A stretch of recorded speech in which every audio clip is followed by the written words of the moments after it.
Le Paris Saint-Germain prend une option sur la finale de la Ligue européenne des champions de football. Le club francilien, auteur d'un hold-up à l'Émirate chez Arsenal, mardi lors de la première manche des demi-finales de l'épreuve. En revanche, tout reste encore ouvert dans le duel Barça-Inter après le nul spectaculaire de 3-3 en Catalogne. Ballottage tout de même favorable pour le club Nerazzurro. Analyse et décryptage bien sûr de cette semaine européenne dans la première partie consacrée aussi à la Ligue Europa, favorable au club anglais après bien sûr la première manche. Plateau Foot Europe numéro 938 évoque aussi le calendrier du week-end dans les majeurs. Week-end peut-être de sacre pour le Bayern en Bundesliga. Embouteillage monstre en Ligue 1 derrière le Paris Saint-Germain. Tous ces sujets entrecoupés bien sûr de petits débats. Qui sera Ballon d'Or? Pourquoi Carlo part au Brésil? On va poser bien sûr la question aux spécialistes déjà en studio. Les auditeurs auront également la parole comme souvent. Plateau Foot Europe, mise en onde Olivier Koudio, Romain Aziamblé, vidéo et l'homme à devant. Je suis Latif Yorouma. Les spécialistes déjà, ceux qui sont bien sûr déjà là, l'émir de PFA, Franck Nounyama, bonjour. Bonjour Latif, bonjour à toutes et à tous. Salut Vincent. Vous avez choisi d'être en jaune. Oui, en jaune. C'est l'indépendance qui continue? Bon, pas totalement, mais c'est la couleur qui m'a inspiré ce jour. Ce jour, voilà, ce jour après le 1 mai. Oui, c'est le 2 mai. La fête, ça a été Non, on a profité pour se reposer. Et reprendre de l'énergie, reprendre de la force pour pouvoir continuer. C'est important de le souligner. C'était aussi, voilà, la fête chez toi? Ou bien tu t'es reposé aussi? Vicente? Non, mais pour moi, le 1er mai, c'est quand même un symbole de recul, de recueillement aussi, de prière surtout, de réflexion par rapport à ce que nous essayons tous les jours de faire au quotidien. Et hier, bon, est-ce que j'ai fêté? Non, moi je suis allé un peu m'amuser sur le terrain de foot. Le matin, comme d'habitude. Oui, comme d'habitude. Et puis voilà, l'après-midi, je me suis retrouvé en famille. Voilà. J'ai passé un bon moment avec la famille, ça va. Et toi, tu as choisi d'être un coq sportif ce matin? Oui, un coq sportif, vous savez. C'est la France. Non, il y a un joueur que j'affectionne beaucoup. J'espère que ce n'est pas Dembélé. Hein? Non, pas Dembélé. Dembélé, malheureusement, il est passé par le Barça, donc ça ne colle pas trop avec lui. Je vois. Mais je parlais de Kylian Mbappé, c'est un jeune qui... Depuis qu'il a commencé sa carrière pro, m'a toujours ébloui de ce qu'il fait sur le terrain, mais également en dehors, surtout en termes de communication. Et donc, pour lui, je porte toute la France au dos. J'étais parisien quand il était au Paris Saint-Germain. Maintenant qu'il a quitté, vous étiez. Oui, maintenant qu'il a quitté, vous êtes Saint-Étienne maintenant. 200% madrilène. Voilà, bonne fête. C'est l'occasion pour nous de souhaiter bonne fête à tout le monde. Voilà, c'est la fête. Le travail, beaucoup de travail, ou bien peut-être, comme l'a dit King Vincent, Franck,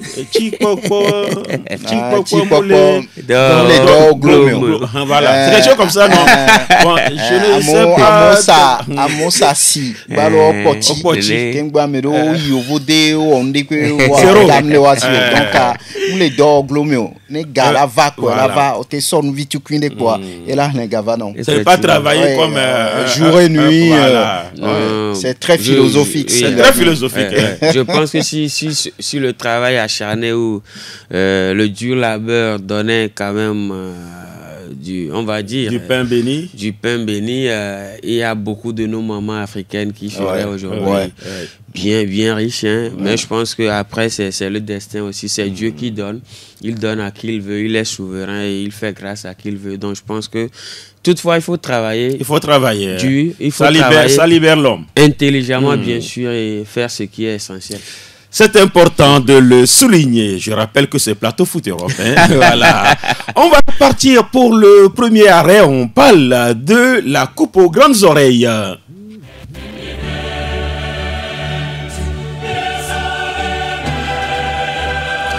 Le Paris Saint-Germain a fait la moitié du chemin.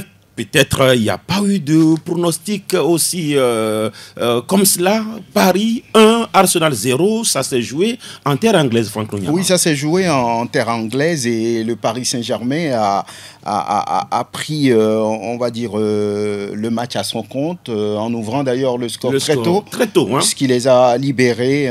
Ousmane Dembélé, critiqué depuis plusieurs semaines parce qu'il ne marquait plus, donc a fermé quelque part la bouche à ses détracteurs. Vous allez le voir, quand il a marqué, il a fait ce geste-là. Donc pour dire simplement que c'est un avantage sérieux pour le Paris Saint-Germain, transformé, métamorphosé depuis la fin de la phase régulière. Bien Donc sûr. On a un groupe qui attaque ensemble, qui défend ensemble. Et voilà, ça donne un peu une certaine image sur le travail que fait Luis Enrique depuis son arrivée dans la capitale française. Donc aujourd'hui, le Paris Saint-Germain est en route, on va dire, pour la finale de cette compétition. Mais attention, c'est pas encore. Est-ce qu'on peut dire que le Royaume sourit au Paris? Ils ont battu Liverpool également pour se qualifier pour les quarts de finale. Hein. Il n'y a jamais de 103, dit-on souvent. Après Liverpool, c'est Aston Villa et derrière Aston Villa, c'est Arsenal qui se dresse sur le chemin du Paris Saint-Germain. Et les jeunes joueurs de cette équipe sont en train de prouver qu'ils ont grandi, qu'ils ont pris du volume, de la grandeur dans cette compétition, qu'ils n'ont jamais gagné d'ailleurs. Donc le Paris Saint-Germain, l'objectif depuis l'arrivée du QSI de Qatar Sport Investment, c'est l'objectif principal, gagner la Ligue européenne des champions et on attend de voir. Ils sont prêts à vendre tous les titres au plan domestique, hein, parce que l'objectif c'est la Ligue européenne des champions. Ils l'ont loupé en période de Covid. Maintenant il n'y a plus de pandémie. C'est peut-être l'heure d'aller chercher ce trophée, Vicente. Effectivement, en 2020 ils l'ont loupé, comme vous l'avez dit, face au Bayern de Hansi Flick. On se rappelle très bien. Avec une formule bizarre. Et effectivement, et ce Bayern était injouable aussi. Hein. Il ne faut pas se leurrer. Et puis, le PSG avait quand même fait son essentiel. Il a suffi quand même d'une tête de Coman pour tout simplement désillusionner le club parisien. Mais je pense que ça fait quand même un bon moment qu'ils sont en train de rechercher cette coupe-là. Et pour moi, ils sont à 50% d'aller quand même chercher ce trophée-là parce que aujourd'hui, quand on prend le Paris Saint-Germain, en termes d'individualité d'abord, c'est quand même l'un des clubs européens aujourd'hui à envier. Tout Avec simplement. Beaucoup de talent. Surtout quand on prend ce milieu de terrain-là qui est formé de Joao Neves, Vitinha et de Fabien Ruiz, qui a déjà aussi acquis une certaine expérience sur le plan européen. On ne va pas oublier qu'il y a un trio de devant qui marche très fort avec Kvaratskhelia, Dembélé et Désiré Doué. Il y a même du monde, ce n'est même plus un trio. Hein. Parce qu'il y a d'autres qui sont même encore. Et effectivement, il y a Barcola et autres qui sont derrière, qui peuvent Ramos également, Gonzalo, effectivement, qui peuvent venir également apporter des leurs. Et je pense que le Paris Saint-Germain aujourd'hui a quand même réalisé un hold-up parfait en allant gagner Arsenal dans son entre. Maintenant, le plus dur a été fait. Il suffit quand même de préserver cet avantage-là et de gagner au Parc des Princes pour tout simplement rêver ce Graal final-là. Mais pour moi, je vois le Paris Saint-Germain augmenter sa chance pour aller chercher ce Graal-là. Et ce ne sera quand même pas étonnant puisque on n'oublie pas qu'ils ont aujourd'hui quand même un Donnarumma qui a vraiment rehaussé son niveau. Il est l'un des artisans. S'ils sont là, effectivement, voilà. Le rôle que... Ce n'est pas seulement grâce à Dembélé. Et oui, le rôle que Courtois avait joué en 2022, on se rappelle, c'est ce rôle-là que Donnarumma est en train de jouer aujourd'hui. Et je pense que voilà, ils sont à ce niveau grâce à lui aussi et surtout grâce à Luis Enrique qui a quand même brisé certains codes pour y arriver. Je pense que ils sont sur le droit chemin pour aller remporter le grand final. Le but matinal de Ousmane Dembélé a-t-il fausser les plans d'Arteta? Bien sûr, c'est sûr qu'il ne s'attendait pas à encaisser la 4e minute, si je me trompe. Donc, le fait pour le Paris Saint-Germain de marquer assez tôt a un peu libéré les joueurs. Ils ont pris confiance. Une action, on dit. Oui, une action, voilà. C'était pas aussi... C'était, voilà, un ballon en profondeur en direction de Kvaratskhelia qui a, avec des mouvements, déséquilibré un tout petit peu son vis-à-vis avant de remettre le ballon à l'endroit de Dembélé qui a frappé tout de suite. suite, il y avait, on va dire, du monde devant, ce qui a certainement embrouillé un tout petit peu Raya. Donc, poteau rentrant un tout petit peu, donc c'était bien. Beaucoup de baraka, hein. Voilà, donc c'est toujours bien dans ces genres de rencontres de prendre l'avantage comme ça, tout de suite.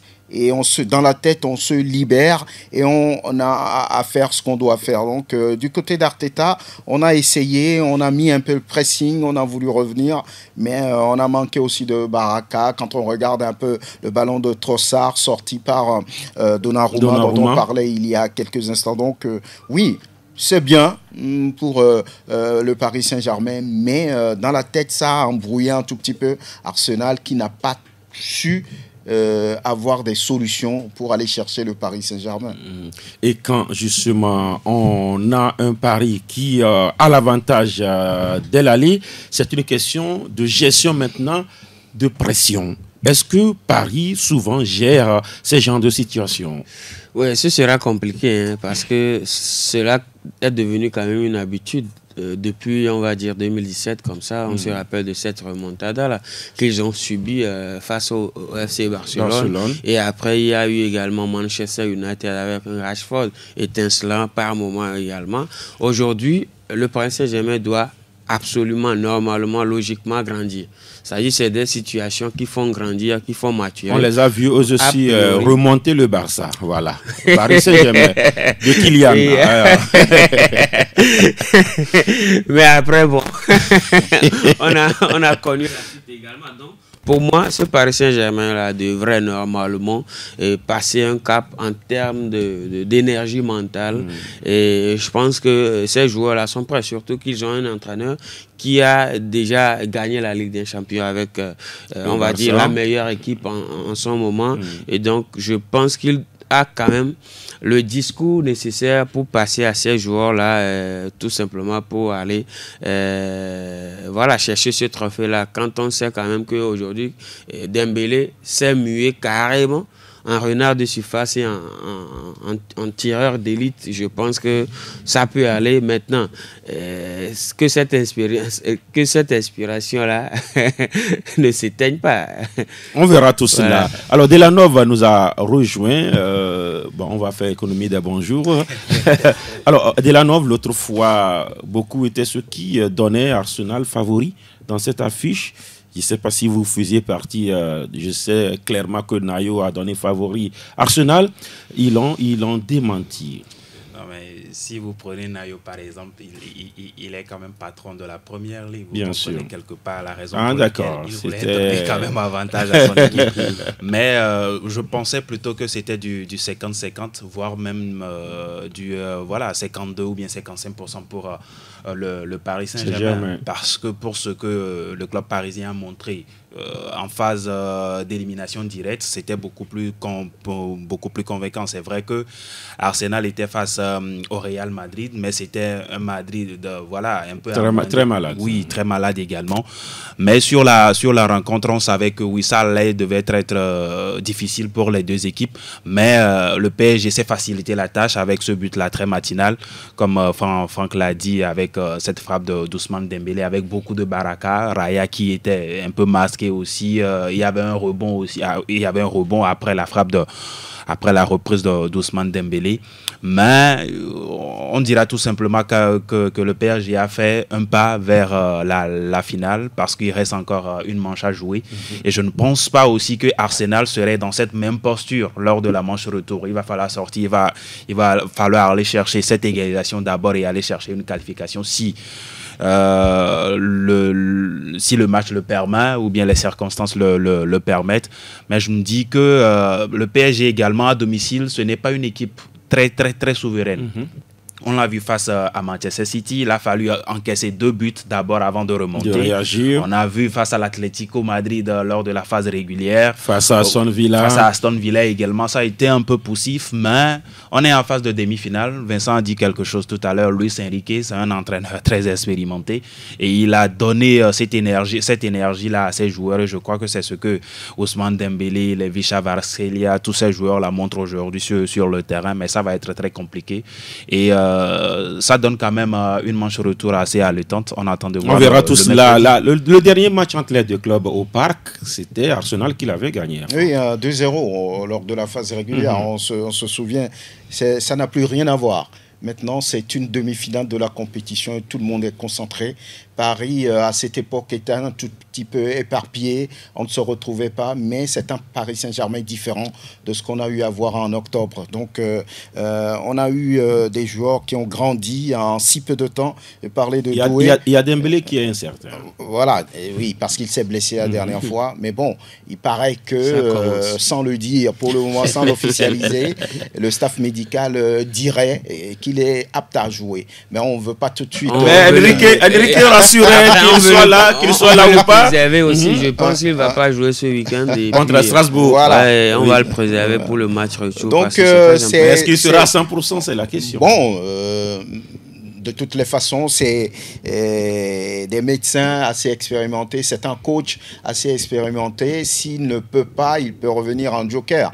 Qui sait? Maintenant, l'objectif du Paris Saint-Germain, de ne pas se louper sur cette dernière manche avant la finale, justement. Donc, c'est très, très important pour eux. On mettrait tout pour gagner.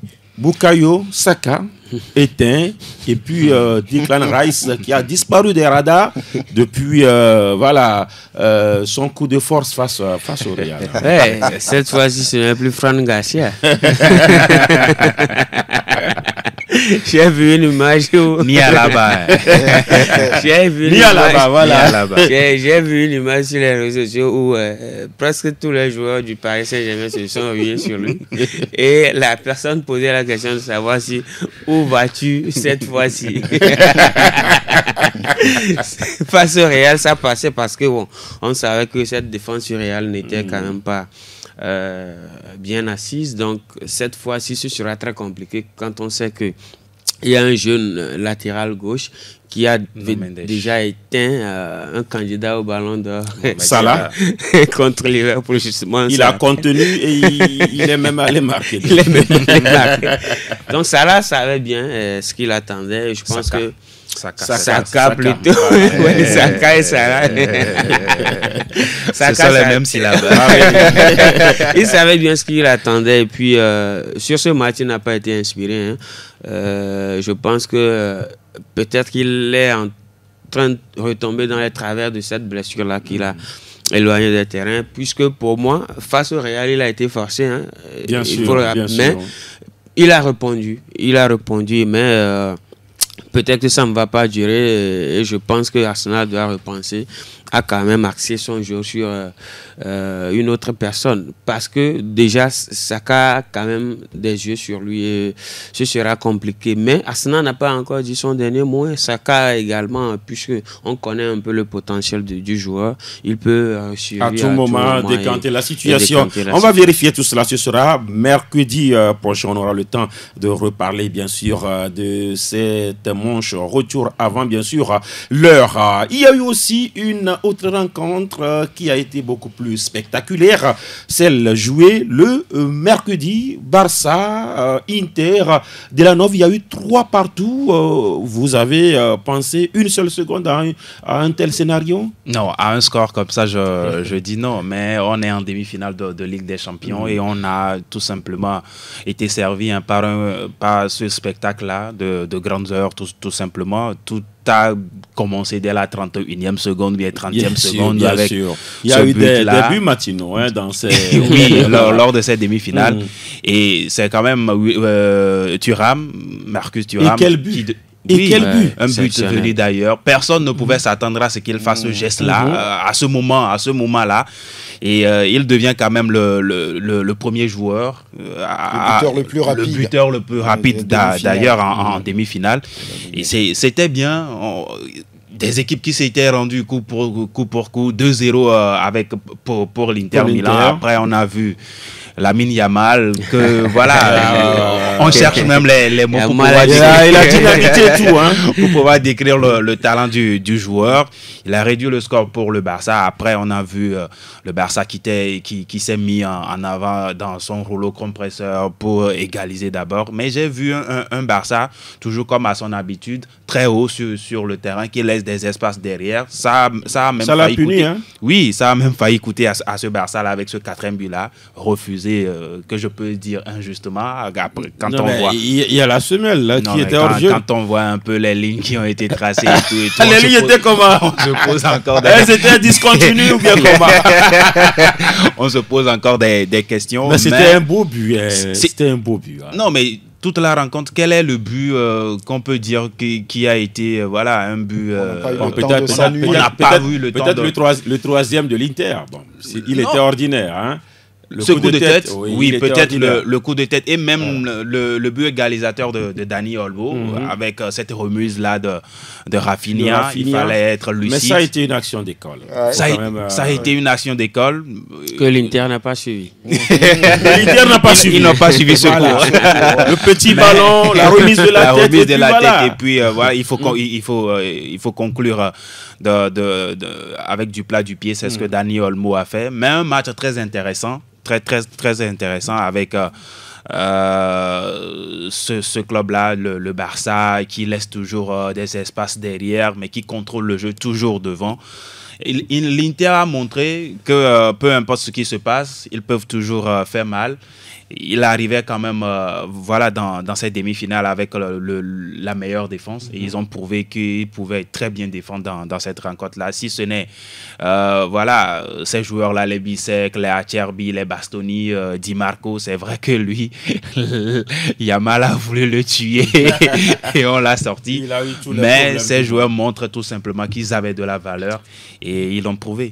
L'Inter est resté devant durant toute la rencontre. 2-0, ils ont été repris, ils sont passés à 3-2. C'est un signal fort en vue de la manche retour. Oui, beaucoup parlent de finale avant l'heure. Donc, par rapport à ce qu'on a eu... Il est sorti même par un sifflet, je crois. Oui, lui-même, il a dit. C'est une finale avant la finale. Avant la finale, après le match. Même si Simeone l'a dit. Voilà, on n'a pas eu le temps de s'ennuyer. Et beaucoup s'attendaient à un match spectaculaire. Il y avait une grosse défense. Il y avait de l'autre côté une très bonne attaque avec des joueurs, avec ce diable de Yamal. Donc oui, l'Inter a retrouvé son Messi un tout petit peu parce qu'ils ont perdu 3 matchs quand Marcus Thuram n'était pas là. Il revient et puis voilà, il gagne en Coupe d'Europe. Et quel but d'ailleurs pour commencer dès la 30e seconde. C'est un match nul. Hein? Oui, il y a eu... c'est un match nul en fait. Oui, c'est un match nul, mais on a comme l'impression qu'on a eu un club ou bien une équipe qui a gagné. Mais ce n'est pas le cas par rapport au spectacle proposé. Donc, 3-2 à la fin. C'est comme à la fin, tout le monde était content. Tout le monde était content quand vous Lamine n'était pas content. Ah, quoi? Vous l'avez vu? Oui, lorsque ce ballon qu'il avait, qui est allé ricocher la barre transversale. Oui, mais écoutez, là aussi, la frappe de Rafinha n'aurait pas été un but. Mais malheureusement, c'est ça un match de football. Yann Sommer il a encore envoyé une lourde frappe que Yann Sommer a sorti. Dévié. Donc c'est aussi ça un match de football. On a eu affaire à 2 grosses équipes qui ont le niveau européen. N'oubliez quand même pas qu'il n'y a pas très longtemps, l'Inter était en finale, alors que ce n'est pas le cas pour le Barça. Depuis 2016. Et le Barça l'a gagné à plusieurs reprises. La dernière finale du Barça, c'est depuis 2015. Voilà. Donc, oui, c'est des équipes, des clubs très expérimentés. Un a le ballon, l'autre défend bien, profite des ballons perdus très rapidement pour aller faire mal. Donc, on attend la manche retour. Vicente, quand on parle de cet Inter qui n'a plus gagné en Série A, mais qui vient faire ce match-là face au Barça, on a tort peut-être de trop vite enterrer l'Inter dans nos 2 dernières émissions. Non, il faut dire que déjà l'Inter savait qu'il fallait faire un choix. Puisqu'on le dit souvent, surtout dans cette partie très sensible de la saison, il faut quand même avoir cette, on va dire, intelligence-là, de faire jouer les joueurs qu'il faut et quand il le faut. Je pense que Marcus Rashford a été préservé pour ce match-là. Et on a parlé de Marcus Thuram. Voilà. Mais qu'est-ce qui m'arrive? Rashford. Mais Rashford, il est où? Il est blessé d'ailleurs. Il est blessé, non? Il est éliminé depuis, non? Et puis il est blessé, hein, je crois. Et puis son nom vient dans ma bouche ce matin. Je parlais de Marcus Thuram qui a quand même apporté beaucoup à cette équipe-là. C'est vrai qu'on a senti une certaine fatigue dans les dernières minutes de ce match, mais je pense que déjà son but a relancé, a ouvert le bal et on a quand même assisté à un match exceptionnel. Pour moi, c'est l'un des matchs les plus spectaculaires et les plus aboutis de cette compétition-là. Mais j'ai une petite crainte pour le FC Barcelone, plus particulièrement pour Lamine Yamal, parce que pour moi, c'est quand même le facteur ici, celle de cette équipe-là. C'est-à-dire, vous enlevez Lamine Yamal de cette équipe-là, ça deviendra très compliqué pour le Barça de se sortir d'une affaire comme celle-ci, c'est-à-dire où le Barça est mené 2-0. C'est vrai peut-être que sur un match où le Barça part 0-0, il y a Rafinha, Dani Olmo qui peuvent faire l'affaire. Mais dans une situation où vous êtes mené par 2 fois avant de réagir, je pense qu'on a besoin d'un Yamal. Pourquoi je suis un peu craintif pour lui? Cette équipe de l'Inter est très besogneuse. En vrai, on l'a quand même vu sur ce match-là. Et l'expérience de Simone Inzaghi peut jouer dans le match retour, puisque lui, il a déjà fait cette finale face à Man City.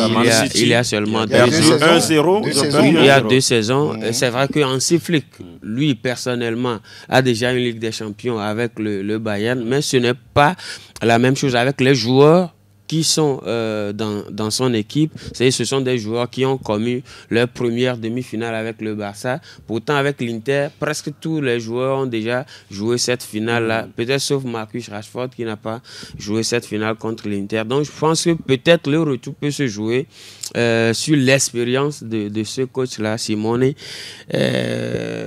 C'est pourquoi je suis un peu craintif pour Lamine, mais je pense bien que ce sera quand même très compliqué. Encore une fois, ce match retour où voilà, il y aura ce sera dès mardi, beaucoup de détails. Ce sera dès mardi. Oui. Par contre, moi, je crains pour l'Inter au match retour. Pourquoi? Parce que le Barça est à même de récupérer Alejandro Balde. On sait que Balde dans le couloir gauche, c'est quelqu'un qui est plus aussi mal. Oui, plus lucide par rapport à Gérard Martin qu'on a vu la dernière fois. Et Martinez ne va pas jouer. Lautaro Martinez, justement. Également il est incertain ou il ne va pas jouer? Bon, il est incertain. On va le dire comme ça. Il est incertain.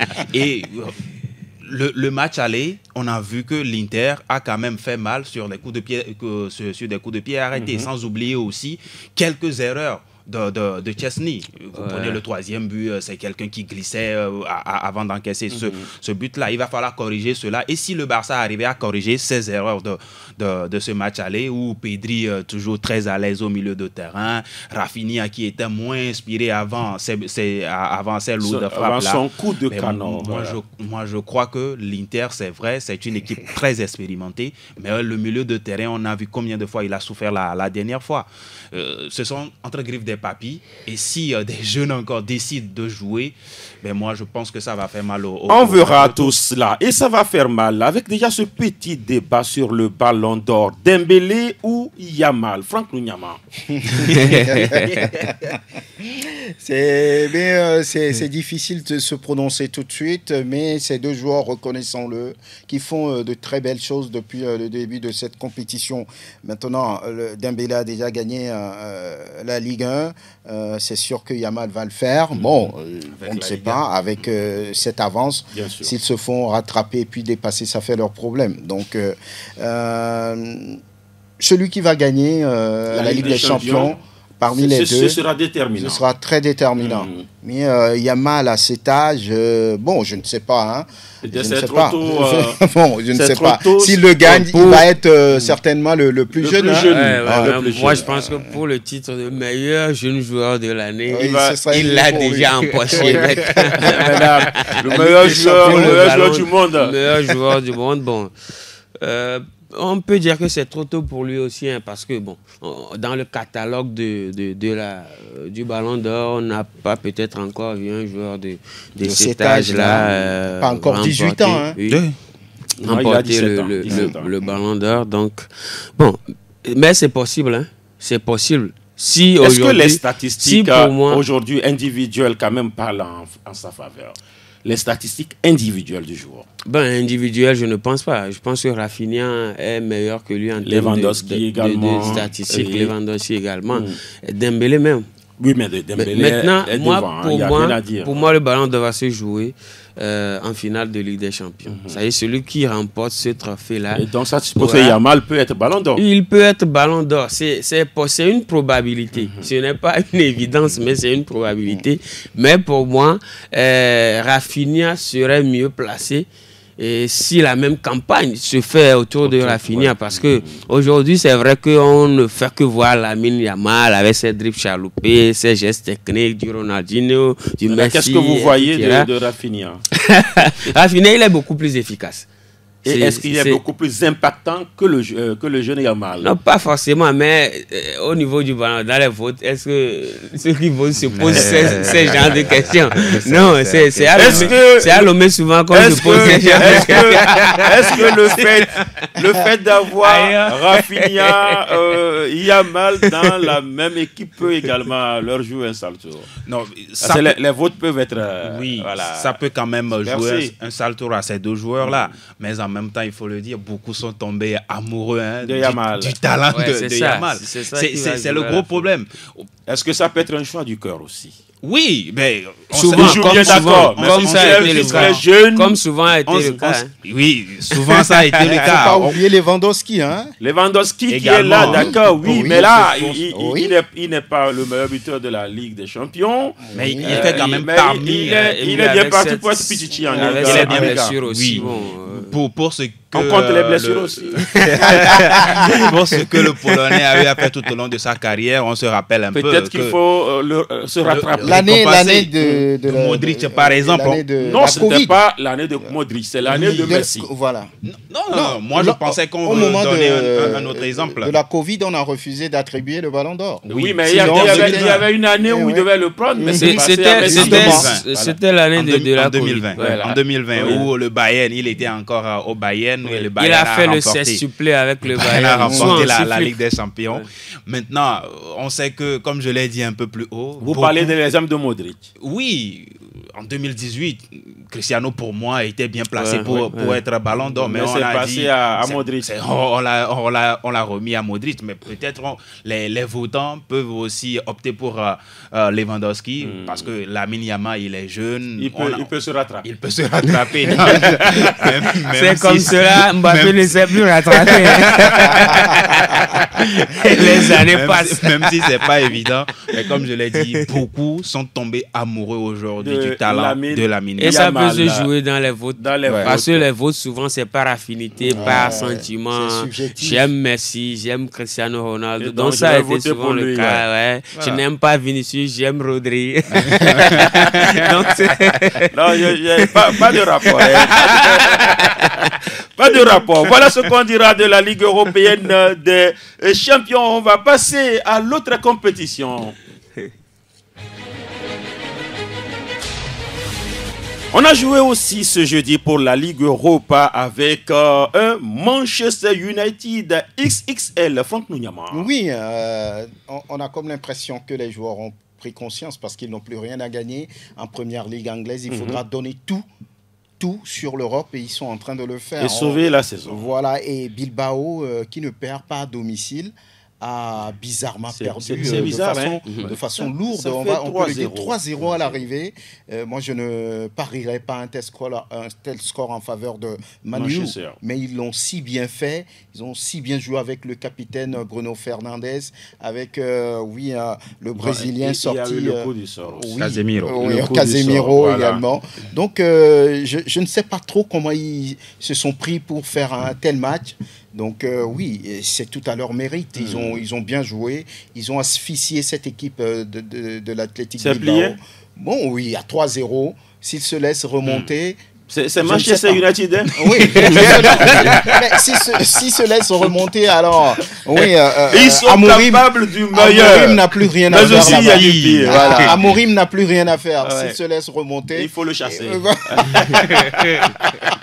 Il y a une situation, je ne suis pas arbitre, mais est-ce que la double peine existe encore?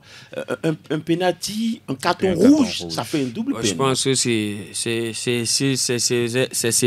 C'est sévère parce que déjà un penalty, bon, on l'accompagne avec un carton jaune pour tout simplement permettre à l'équipe victime de quand même réparer les choses après. Mais avec un carton rouge, c'est très compliqué. Je pense que ça a quand même impacté sur le score final. Ils étaient menés tout de même. C'est vrai qu'ils étaient menés, mais je pense qu'avec... Il y a eu 2 buts.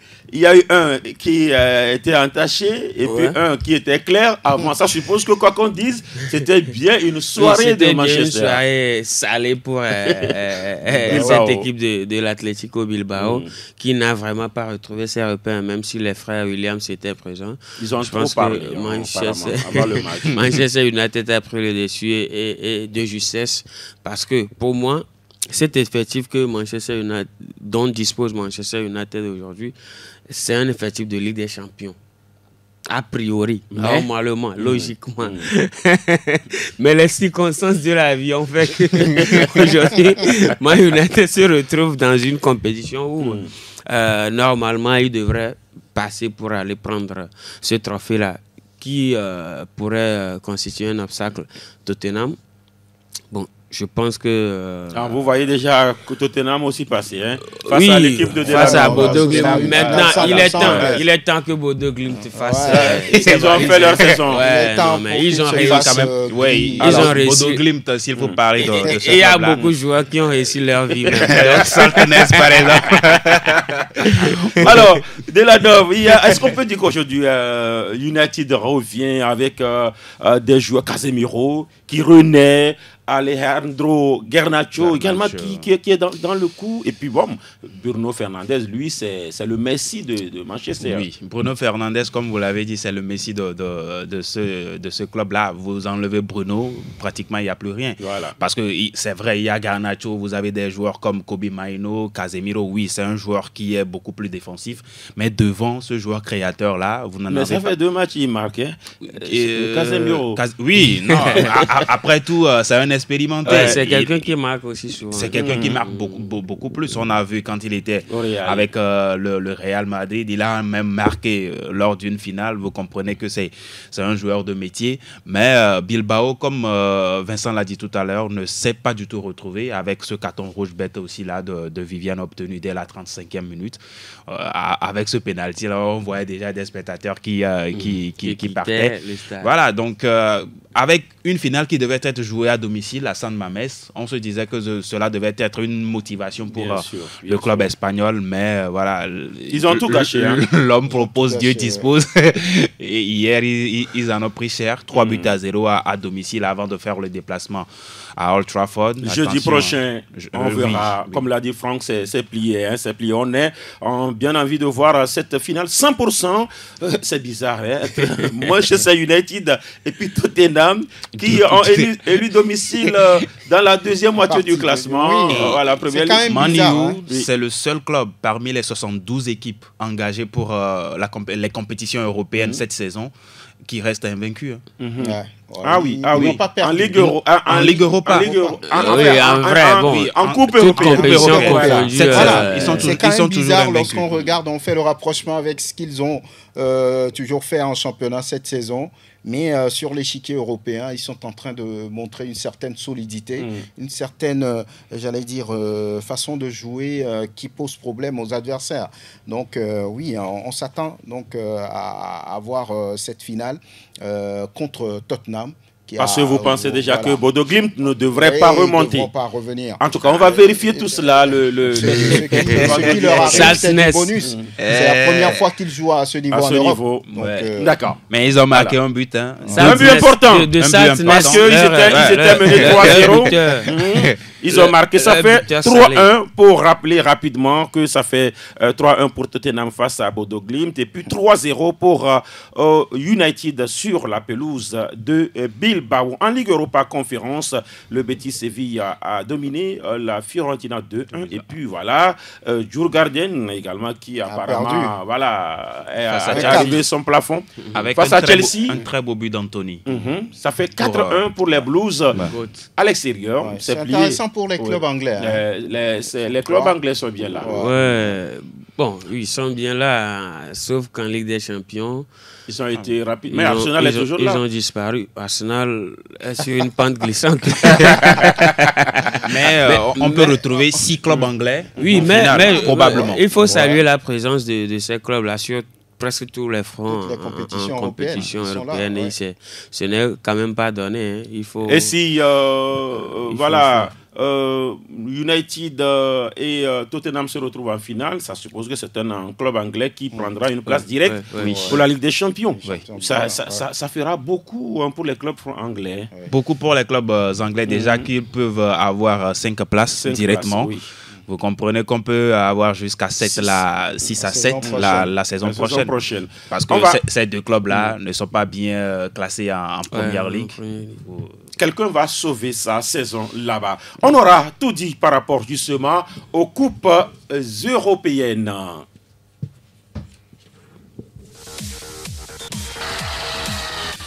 C'est la fin de la semaine et ça va jouer bien sûr dans les différents championnats, dans les majeurs bien sûr. On va parler d'abord de la Bundesliga où c'est un week-end peut-être de sacre, Franck Lunyama. Week-end de sacre pour le Bayern s'il s'impose face à Leipzig. C'est fait puisqu'ils ont 8 points de plus que le Bayer Leverkusen. Donc ça peut le faire demain. Donc, sur ces déplacements. Aussi, non un nul, pas forcément. Il reste 3 matchs. Hein. Il reste 3 matchs. Oui, s'il gagne, ça va faire 76. Oui, ça va faire 60. Et si Leverkusen gagne, ça va faire 70.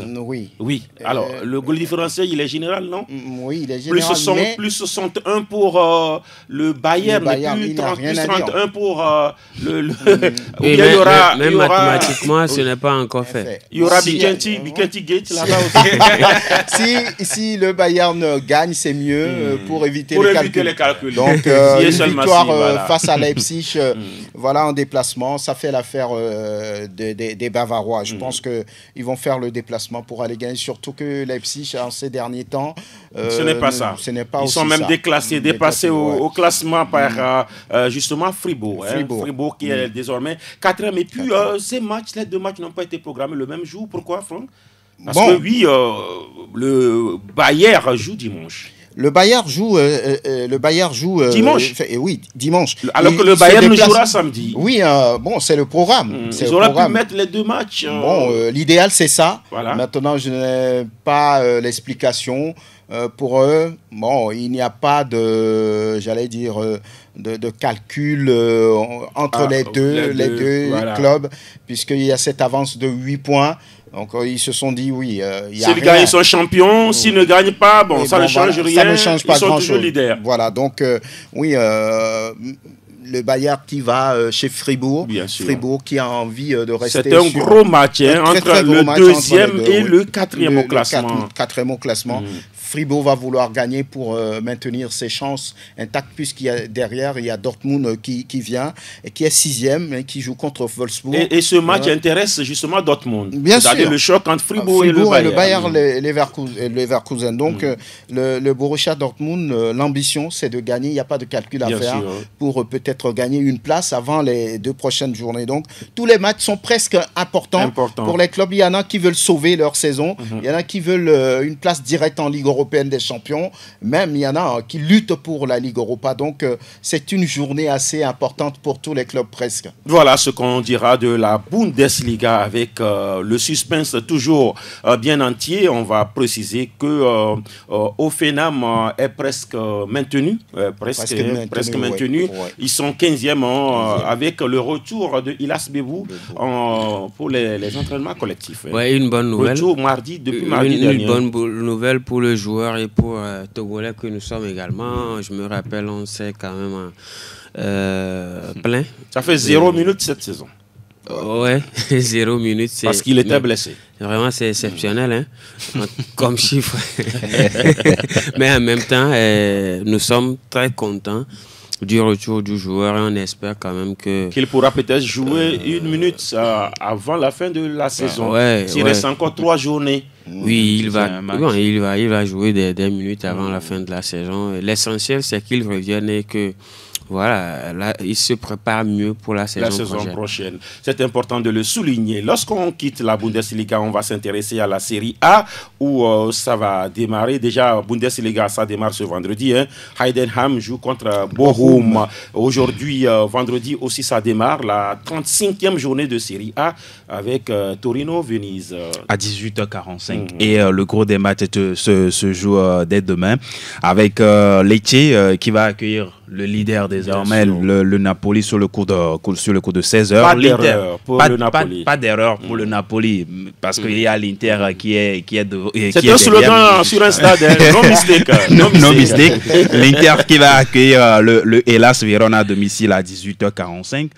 Également, Cagliari va jouer face à l'Udinese demain à 13h. Et puis dimanche, vous avez des rencontres assez intéressantes à suivre entre l'AS Roma et puis la Fiorentina à 16h. Et puis, on aura un intéressant match entre Bologne. Oui, c'est un choc Bologne. Entre le 4e et le 5e. Et le 5e, Bologne qui va recevoir la Juventus de Turin. Il faut souligner que la Juve est passée devant Bologne. Parce que Bologne a été tenu en échec le week-end dernier. Ou sinon la journée précédente. Le Milan ne jouera que le lundi face au Genoa, lundi à 18h45. Et puis voilà, pour cette 35e journée, il faut le dire, il faut que le Napoli reste toujours devant, sinon il verra l'Inter qui va revenir. Au classement, le Napoli se jouera devant avec 3 points de plus sur l'Inter. Et puis Bergame toujours 3e. La Juve 4e, 62. Une unité de plus que Bologne. En Liga espagnole, ça démarre aussi ce vendredi avec Rayo Retafe. Oui, Rayo Retafe qui fait le déplacement pour aller affronter Rayo Vallecano. Et puis demain, Deportivo va jouer Atlético de Madrid. Un match très sensible, il ne faut pas l'oublier. Villarreal et Osasuna vont s'affronter également demain. Et Las Palmas va se mesurer à Valence. Il y aura un déplacement des Catalans.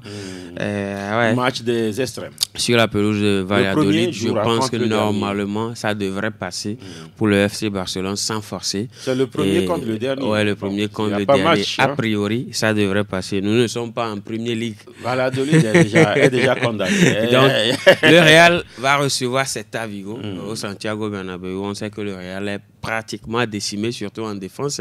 Et il n'y aura pas Rudiger, il n'y aura pas Mendy, Camavinga n'est pas là. Donc, ce sera très compliqué pour le club des Blancs. Autant perdre en même temps et laisser le bazar. Il faut oublier cette saison. Je pense que cette saison a été tout simplement catastrophique. Il fallait l'oublier. Donc, les 3 derniers matchs, il y aura Séville qui va jouer les Ganes, Espanyol, Betis, Real Sociedad, Atlético Bilbao et Girona qui va recevoir Mallorca. Ce sera lundi, je crois. Ce sera lundi à 19h. Pour finir avec cette Liga qui devrait peut-être dire au revoir à Carlo Ancelotti. Il part parce que le Real ne va pas bien ou c'est parce que le projet brésilien l'intéresse, Franck Lunyama? Bon, tout le monde a envie d'entraîner la Seleção. C'était acté selon certains médias, mais aux dernières nouvelles, ce n'est pas totalement fait puisque la Fédération brésilienne de football ne voudrait pas payer le départ de Carlo Ancelotti. Il lui reste un an de contrat avec le Real Madrid, donc c'est pas fait. La dernière fois, Ancelotti a rencontré Pérez. Les deux hommes ont discuté de ce qui est le plus important pour le moment. Il semble que ça a été fructueux, les échanges. Et surtout le Classico qui arrive le 11 mai. Donc, il aurait promis de gagner. Et il y a encore un Classico. Donc, ce n'est pas totalement fait, même si au niveau du Brésil, on parle de Carlo Ancelotti, quelque chose comme ça. Ah d'accord, il y a le jeu de mots. Carlo Ancelotti. Voilà, c'est pas totalement fait. On va regarder un peu les prochains jours. Sinon, oui, le technicien italien a quand même envie d'avoir l'une des meilleures sélections au monde. C'est important parce que c'est un monsieur qui aime gagner. En première ligue... Hendrik a lu avec fierté la nouvelle qui envoie son éventuel départ. Mais là, ils vont se retrouver encore. Voilà, ils vont se retrouver encore. Ouais, c'est ce que je dis. Ça dit, quand il a su qu'il venait au Brésil. Nottingham Forest a peut-être perdu gros dans la course à la Ligue européenne des champions au niveau de la première ligue parce qu'ils ont été battus par Brentford, Shade et puis Wissa sont passés par là rapidement pour dire que Nottingham est bloqué à la 6e place. Et puis en Ligue 1, c'est un embouteillage qui ne dit pas son nom. Strasbourg, Paris Saint-Germain. Il y aura également Lyon, Lens, Lille, Marseille. C'est le gros match là-bas. Et Marseille fera tout pour ne pas perdre, parce qu'un match nul sera un bon score pour l'Olympique de Marseille qui resterait, quoi qu'il arrive, deuxième s'ils font match nul. On va aller aux auditeurs. Plateau Foot Europe, le coin des auditeurs. Vous pouvez participer au débat, nous avons quelques minutes pour cela. Les auditeurs 92 0331 97 20 86 26. Est-ce que des gens ont trop fêté? On dirait oui ou non. Ça continue d'ailleurs. Ça continue d'ailleurs. On a dit, Franck, l'autre fois que Paris n'est pas arbitre dans ce qui se passe dans le reste de la Ligue 1, mais apparemment oui, parce que Paris jouera Strasbourg. Strasbourg, il y a un auditeur en ligne. Allô? Allô? Allô? Allô? Oui, allô? Bonjour. Bonjour, c'est Roger depuis Atikou. Roger, nous vous écoutons. Atikou, mais c'est à côté ici. Pourquoi vous dites depuis, hein? C'est à côté, hein? Par rapport au match, chose Inter-Barcelone, match retour. Oui. Faut pas oublier que AT avait fait 4-4, c'était 2-0. Et après, c'est match nul. Après, c'est AT qui a suivi au match retour. 4-2 finalement. Comme ça aussi. D'accord. Mais ça serait pas facile, mais à la fin, le Barça va passer. C'est le Barça qui va gagner parce que dans toute chose, c'est la fin qui compte, qui justifie les moyens. Merci à vous, Roger. Bien de choses à tous ceux qui nous écoutent du côté d'Atikoumé. Allô? C'est la fin de balle qu'on fait les musiciens. Oui, a dit Mani Lambert Césaria au coach d'Asco. Bonjour, monsieur Patrick. Oui, Wukanjo, c'est comment?